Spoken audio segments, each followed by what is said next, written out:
Halo, selamat datang di channel YouTube saya. Saya Aditya. Saya mahasiswa jurusan Teknik Mesin Universitas Udayana. Tujuan saya membuat video ini untuk memenuhi tugas mata kuliah proses produksi dan sekaligus untuk mengedukasi tentang testing proses.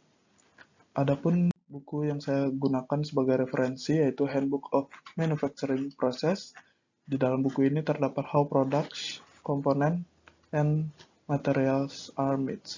Buku ini ditulis oleh James G. Debrala.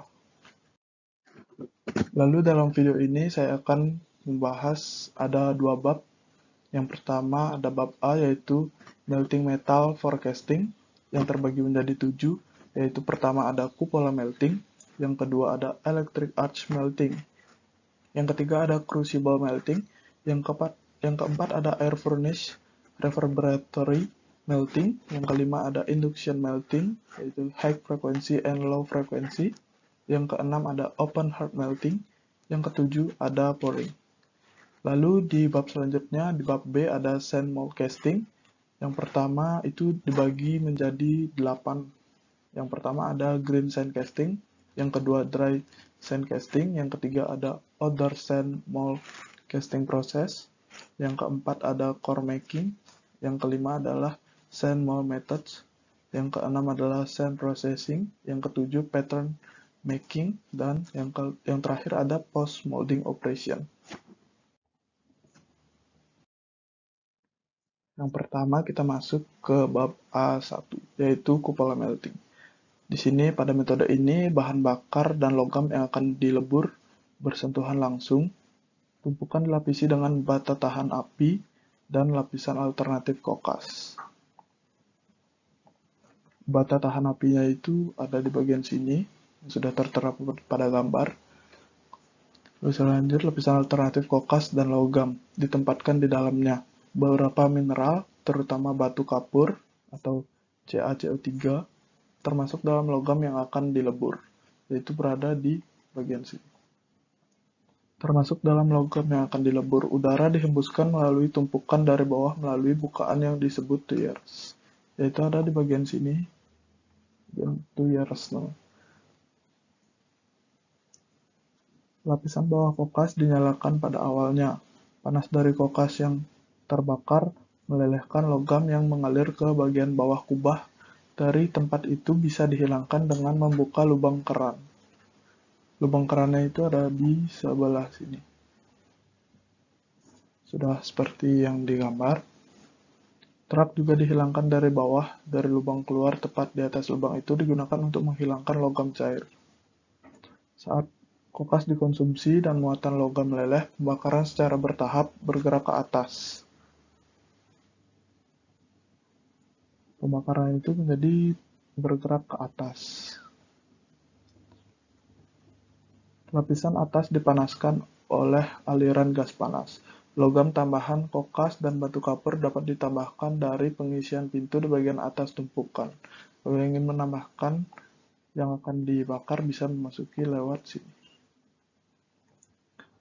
Muatan logam dapat terdiri dari skrap baja, skrap besi, besi tuang, atau besi kasar, atau lebih umumnya kombinasi dari mereka. Yang kedua ada electrical arc melting. Metode ini menggunakan busur listrik. Busur digunakan untuk menyediakan panas leleh. Dalam metode busur langsung ada dua busur.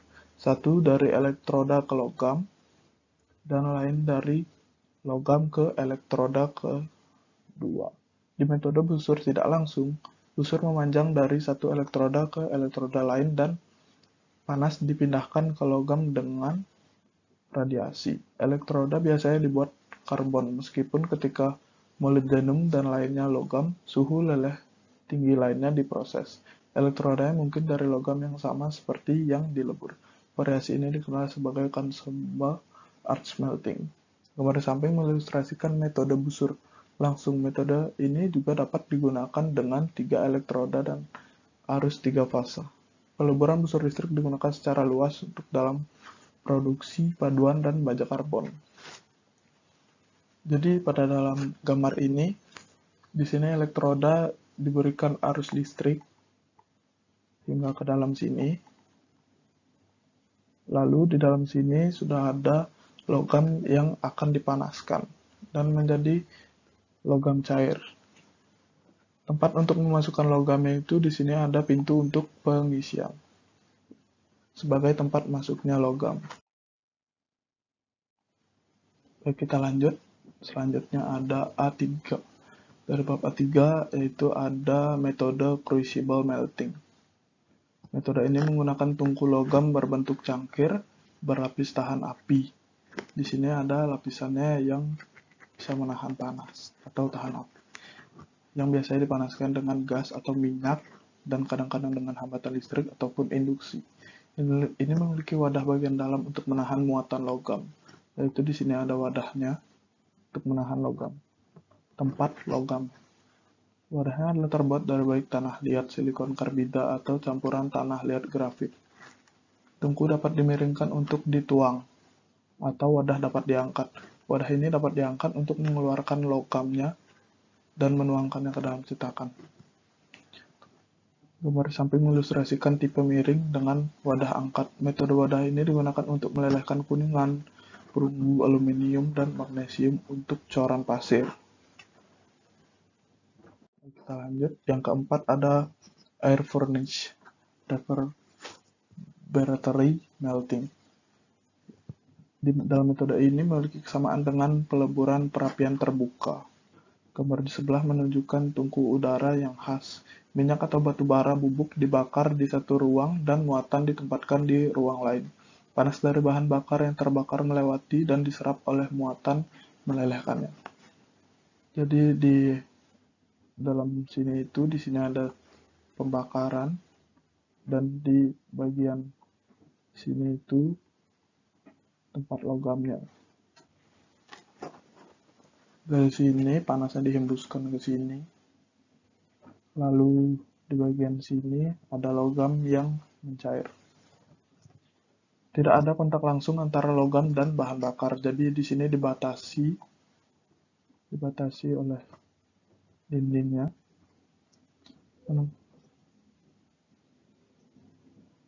Kandungan karbon dikontrol secara ketat. Minyak atau batu bara bitumen yang dihaluskan digunakan sebagai bahan bakar. Di sini bahan bakarnya menggunakan batu bara atau minyak.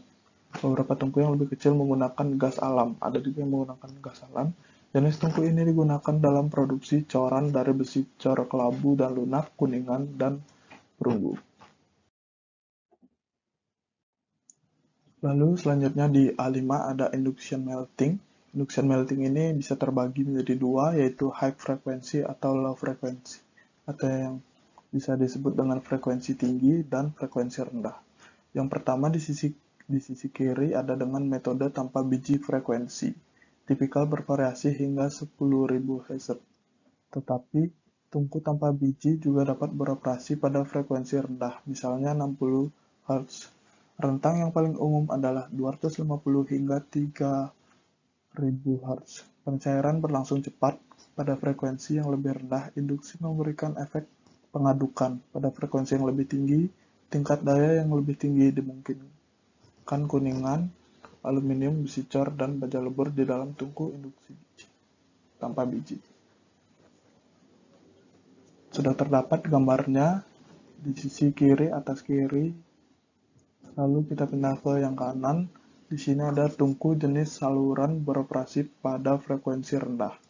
Laju leleh sangat tinggi dengan metode ini dan suhu dapat dikontrol secara akurat. Namun harus ada logam cair di saluran agar efek induksi dapat berlaku, sehingga diperlukan muatan awal dari logam cair yang cukup untuk membentuk lingkaran, bahkan padat. Kemudian dapat ditambahkan. Tungku inti frekuensi rendah sering digunakan sebagai tungku penahan. Dan selanjutnya di sini ada A6, yaitu open heart melting. Jadi gambar di samping ini mengilustrasikan tungku perapian terbuka yang khas yang bersifat reverberatory dan regeneratif. Logam dalam tungku dipanaskan oleh nyala api yang melewati muatan. Nyala api berasal dari pembakaran gas, minyak, tar, atau batu bara yang dihaluskan. Jadi di sini menggunakan bahan untuk pembakarannya itu gas, minyak tar, dan batu bara yang dihaluskan. Atap tungku yang rendah memantulkan panas ke bawah logam di tungku. Baik bahan bakar dan udara diumpamakan dari satu sisi ke area tengah di mana nyala api dan pemanas terjadi. Kamar-kamar di sisi yang berlawanan dipanaskan oleh nyala api dan gas buang yang bergerak melaluinya. Kolam logam cair di tungku dangkal yang menyediakan area maksimum untuk perpindahan panas pada satuan volume logam. Setelah jangka waktu tertentu, arah aliran dibalik. Ruang dipanaskan dari siklus sebelumnya. Itu bisa berbalik. Lalu selanjutnya yang A7 ada pouring. Logam biasanya disadap dari tungku peleburan ke salah satu sendok yang dituangkan oleh gravitasi ke dalam cetakan, atau ke salah satu yang digunakan untuk mentransfer sejumlah logam ke sendok tuang. Sendok transfer seperti itu biasanya ditutup untuk mengurangi kehilangan panas selama transfer. Kapasitas sendok tuang berkisar dari sekitar 60 lebih, yaitu 27 kg. Sendok sering diangkut oleh cranch overhead. Ada 3 tipe dasar sendok seperti yang diilustrasikan pada gambar di atas. Sendok dengan bibir terbuka yang dengan miring. Lalu ada sendok teko yang juga menuang dengan cara memiringkan tetapi menghindari bagian terak, dan sendok tuang bawah yang juga menghindari penuangan terak. Baik, selanjutnya kita memasuki bab yang B, yaitu sand mold casting. Dalam pengecoran cetakan pasir, cetakan terbuat dari pasir yang dikemas. Logam cair dituangkan ke dalam rongga di pasir. Ketika logam mendingin dan mengeras, ia memiliki bentuk rongga. Pasir dihilangkan biasanya dengan aksi pengocokan yang cukup kuat untuk menyebabkan cetakan pecah. Pengecoran kemudian dibersihkan dari pasir. Setiap tepi bergerigi atau yang tajam digiling halus. Sebuah cetakan pasir khas ditunjukkan pada gambar di samping, dan biasanya dibuat dalam 2 bagian. Polanya benar-benar terbelah. Seperti gambar di samping, pembelahannya itu seperti ini. Buat dalam 2 bagian, polanya benar-benar terbelah. Bagian atas cetakan disebut mengatasi. Pada bagian yang ini disebut mengatasi. Dan pada bagian ini disebut menjadi seret. Keduanya disimpan dalam wadah seperti kotak yang disebut termos. Keseluruhannya disebutnya wadahnya itu termos. Saluran masuk untuk logam cair ke dalam cetakan disediakan oleh baskom yang terbentuk di bagian atas. Untuk memasukkan logam cairnya itu bisa memasuki lewat sini, dan di dalam sini itu sudah ada pasir yang berongga dan membentuk pola. Kelar dan gerbang biasanya di draghead.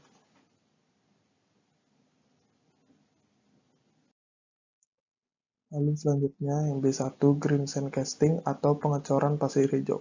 Pengecoran pasir hijau adalah pengecoran cetakan pasir dasar yang paling umum dan paling murah.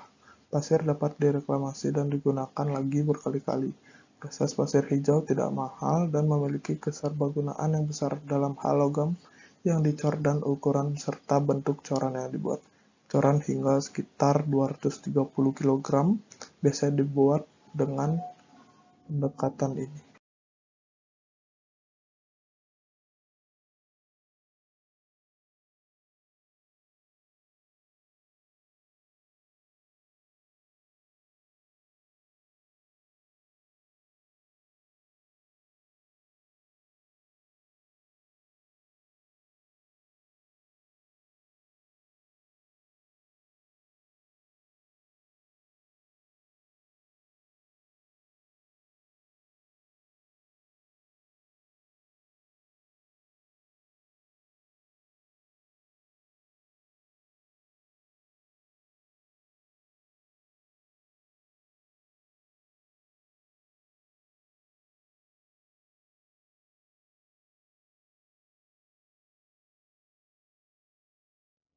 Lalu kita lanjut ke B2A. ada skin dried casting atau pengecoran kering kulit. Untuk mengurangi waktu pengeringan yang lama dari proses pengecoran pasir kering sebelumnya, pengeringan sering dibatasi pada kedalaman hanya sekitar 1/4 sampai 1/2 in atau 6 sampai 13 mm. Pola biasanya pertama kali dilapisi dengan bahan yang tahan api. Panas untuk pengeringan disuplai dari obor, dari lampu inframerah, atau dari udara panas. Cetakan ini kemudian disebut sebagai cetakan kulit kering. Kulit kering didukung dengan campuran pasir hijau dan kering. Jadi proses pengecoran kulit kering ini yaitu gabungan dari pengecoran pasir hijau dan pengecoran pasir kering. Pendekatan ini digunakan secara luas untuk pengecoran baja yang melibatkan suhu penuangan yang lebih tinggi dan juga sebagian besar menggantikan cetakan pasir kering untuk aplikasi lainnya. Kita lanjut ke B3 Other Sand Mold Casting Process atau proses pengecoran cetakan pasir lain. Seal mold casting yang dari B3 ini seal mold casting pengecoran cetakan cangkang. Dalam proses ini, pasir cetakan dicampur dengan fenolik atau resin plastik setting lainnya, baik dalam bentuk cair atau padat dengan katalis. Proses ini juga digunakan untuk membuat inti untuk cetakan yang digunakan dengan proses cetakan pasir lainnya. Ketika inti cangkang dibuat, kotak ini terbuat dari logam dan dipanaskan untuk menyembuhkan resin fenolik. Produksinya cepat. Inti dapat dibuat berongga dengan membuang pasir dari pusat inti sebelum menerima panas yang cukup untuk melelehkan dan menyembuhkan resin. Pada gambar di samping sudah ada tahap-tahapnya dalam pembuatannya. Baik, selanjutnya yang B3B ada loss foam casting atau pengecoran busa yang hilang. Proses ini juga disebut pengecoran cetakan penuh, pengecoran evaporatif, atau pengecoran pola yang tidak dapat dilakukan. Polanya terbuat dari plastik polistiren berbusa. Proses hilangnya busa cocok untuk bentuk kompleks dengan undercut dan ketidakteraturan lainnya. Pengecoran kompleks dapat dibuat lebih mudah dibandingkan proses pengecoran pasir lainnya. Pembersihan juga lebih sederhana dibandingkan dengan proses cetakan pasir lainnya. Lalu selanjutnya yang B3C ada magnetic molding atau cetakan magnetik yang di sini menggunakan media magnet. Magnetic molding adalah variasi dari pengecoran busa yang hilang di mana pola busa polistiren digunakan dan tidak ada penahan atau hambatan. Besi ini dipadatkan dengan cara menggetarkan labu dan kemudian dimagnetisasi dengan medan magnet untuk menahannya selama penuangan. Medan magnet dimatikan setelah logam yang dituangkan mendingin dan dipadatkan. Proses ini telah digunakan untuk pengecoran baja, paduan berbasis tembaga, dan besi cor. Lalu di B3D ada V-process casting atau vacuum molding. Di sini sering disebut pengecoran proses V atau cetakan vakum. Di sini proses lain yang menggunakan pasir lepas untuk membuat cadangan cetakan. Bagian cetakan disimpan di bawah vakum selama penuangan dan sampai logam cor mengeras. Ketika vakum dilepas, pasir itu akan jatuh dan pengecoran bersih tetap ada. Proses ini digunakan untuk produksi coran yang menengah besar pada tingkat produksi yang cukup tinggi, yaitu atau tingkat produksinya yang massal atau banyak, jadi pencetakannya itu harus cepat. Lalu selanjutnya di B3E ada proses cement cell molding atau cetakan semen pasir. Hanya melibatkan penggunaan sekitar 10% semen Portland sebagai pengikat untuk cetakan pasir. Campuran pasir semen air dibentuk menjadi bagian cetakan segera setelah pencampuran, tetapi pengeringan penuh membutuhkan 24 hingga 72 jam lagi. Yang B3F ada loam molding atau cetakan lempung. Cocok untuk cetakan besar berbentuk lingkaran. Rongga cetakan dibuat mendekati bentuk secara manual, menggunakan struktur batu bata atau kayu untuk menahan pasir. Lalu selanjutnya di B3G ada flexless mold casting atau bisa disebut pengecoran cetakan tanpa labu. Flexless mold casting adalah proses produksi pasir hijau otomatis yang tinggi. Tingkat pengecoran lebih dari 500 buah per jam layak dilakukan. Urutan mekanis yang khas meliputi pembuatan cetakan, penempatan inti, penuangan, pendinginan, dan pengocokan. Semuanya otomatis dan semuanya dihubungkan bersama oleh conveyor di satu area produksi. Proses flexless menggunakan ruang cetakan 4 sisi di mana cetakan terbentuk. Lalu selanjutnya adalah B3H. Di sini ada anti-etch proses atau proses anti-okia. Dalam proses ini, plester gipsum digunakan sebagai pengikat pasir, bedak, natrium silikat, bentonit, semen Portland, dan tera alba juga dapat digunakan untuk memberikan karakteristik tertentu pada campuran air. Air ditambahkan ke campuran kering dan bubur yang dihasilkan disalurkan atau dituangkan di sekitar pola dalam labu cetakan. Urutan ini menghasilkan permeabilitas cetakan yang jauh lebih besar daripada yang dapat dicapai dengan cetakan plester biasa sebelum mempertahankan permukaan yang halus. Lalu di B4 adalah core making atau pembuatan inti. Core digunakan setiap kali ada area undercut, opening atau hollow di casting yang tidak dapat dibuat oleh cetakan. Inti, kadang-kadang disebut inti pasir kering, adalah potongan terpisah yang dibuat sesuai bentuk bukaan dan didukung oleh cetakan eksternal. Gambar samping menunjukkan penempatan inti seperti itu dalam cetakan pasir. Inti dibuat dari pasir yang dicampur dengan pengikat untuk menahan butiran pasir agar cukup kuat untuk memungkinkan penanganan dan penempatan inti dalam cetakan. Satu atau lebih dari berbagai pengikat dapat digunakan termasuk minyak biji rami atau minyak lainnya, resin fenolik, natrium silikat, bentonit atau tanah liat lainnya, dan sereal.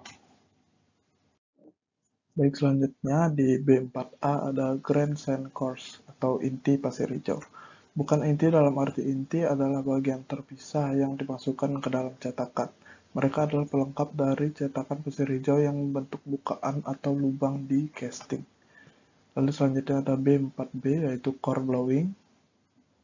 Adalah proses sinematik untuk mengisi dan memadatkan pasir inti dalam kotak inti dalam jumlah produksi. Pasir dan pengikat yang sudah dicampur ditambahkan ke ruang yang kemudian disegel. Blown core digunakan untuk aplikasi core berukuran kecil sampai menengah. Yaitu selanjutnya B4C, yaitu ada core baking atau pemanggangan inti. Pengikat untuk pasir inti dikeraskan dengan mengeringkan atau mempolimerisasikannya dalam oven dengan suhu terkontrol. Lalu selanjutnya di B4D ada oil oxygen process atau proses minyak dan oksigen. Untuk pembuatan inti dalam proses ini, kombinasi minyak dan adiktif digunakan dengan pasir. Minyak berpolimerisasi ketika mereka menghubungi aktivator yang mengandung oksigen dan mengikat partikel pasir bersama-sama. Selanjutnya adalah B4E, furan-Nubik core process, atau disebut proses inti tanpa pemanggangan furan. Furan itu adalah keluarga resin termoset yang ketika diawetkan bertindak sebagai pengikat untuk pasir inti. Lalu selanjutnya B4F ada karbon dioksida proses 1 atau proses karbon dioksida 1. Proses ini menggunakan 3 hingga 6% natrium silikat sebagai pengikat untuk pasir inti. Pemadatan pasir di dalam kotak inti adalah dengan cara ditiup atau cara konvensional lainnya. Lalu selanjutnya di B4G, seal process for cores atau proses seal untuk core. Pada dasarnya sama dengan proses yang digunakan untuk membuat cetakan seal.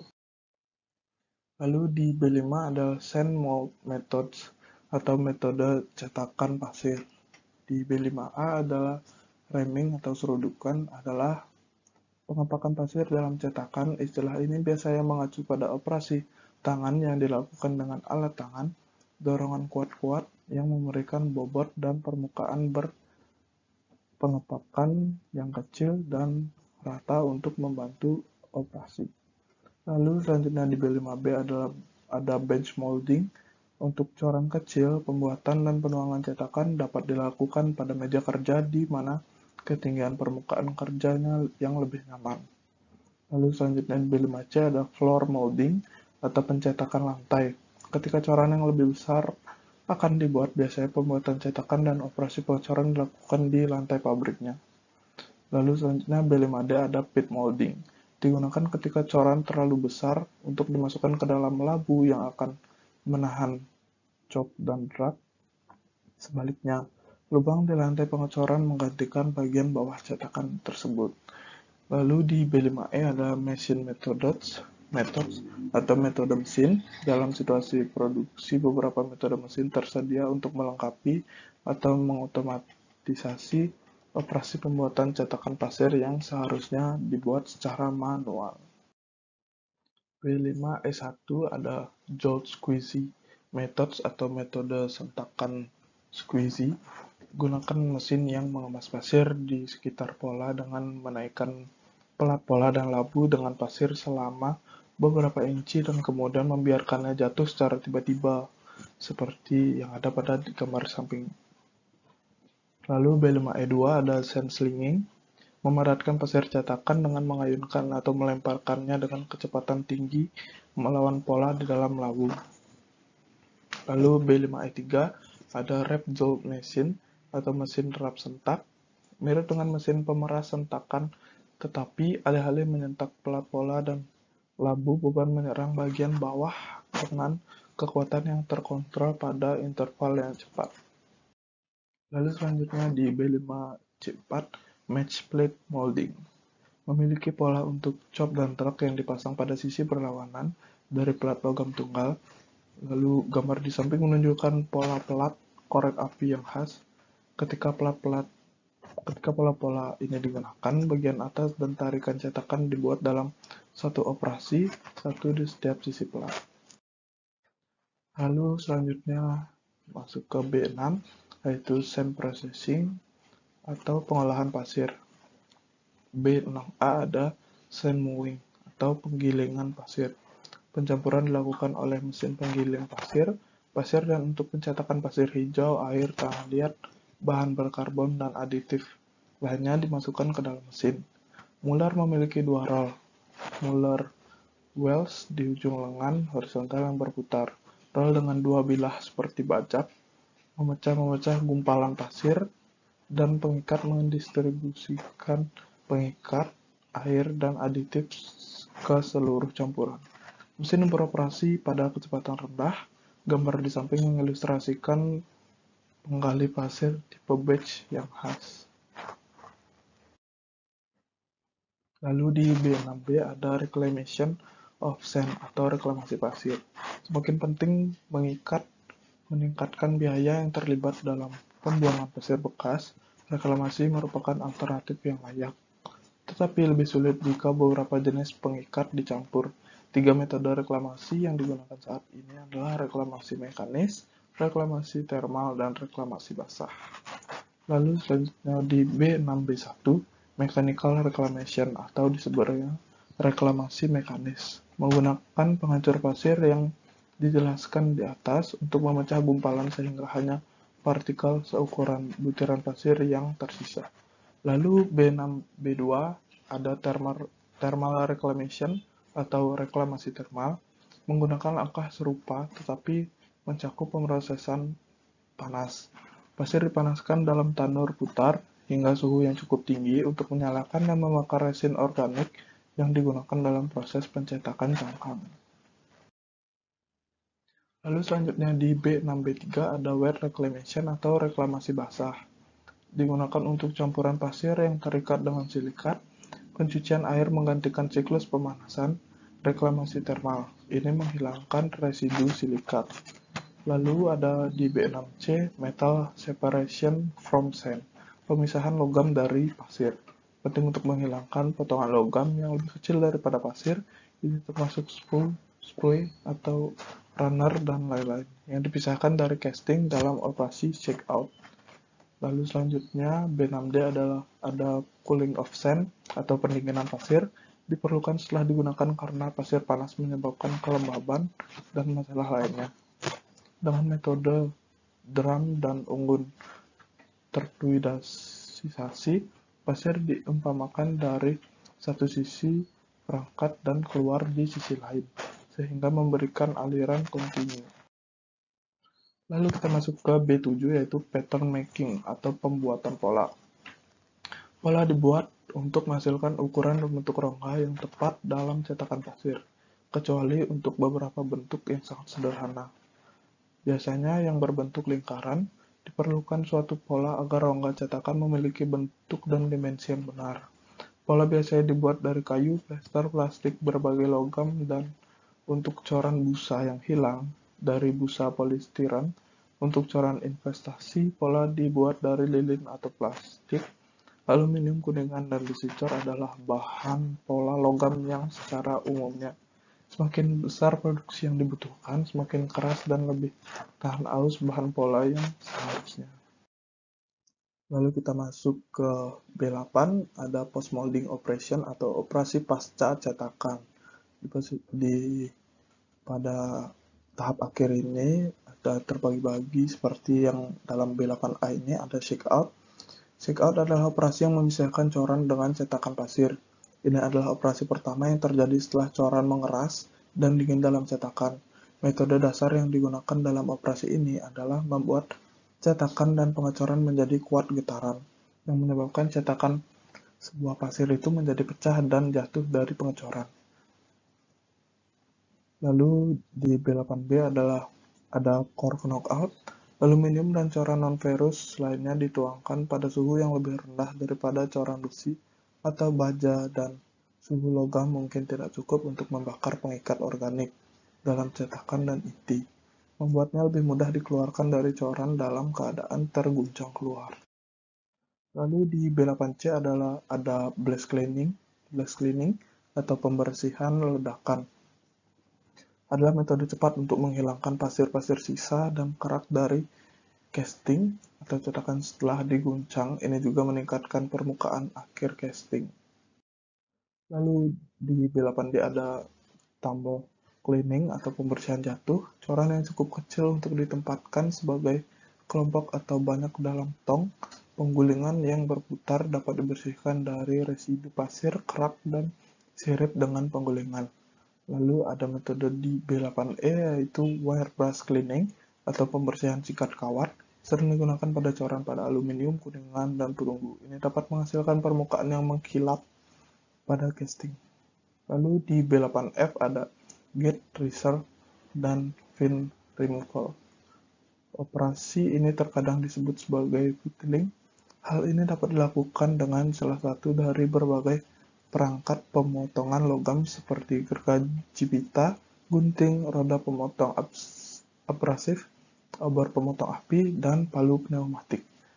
Lalu di B8, maaf ini salah ketik. Lalu selanjutnya di B8G ada snedging, menggunakan alat gerinda portable dan bertenaga, gerinda berdiri stasioner atau gerinda ayun, untuk menghilangkan kelebihan logam dari coran secara manual. Sekian video dari saya. Apabila ada salah ucap atau salah ketik atau salah kata, mohon maaf. Terima kasih.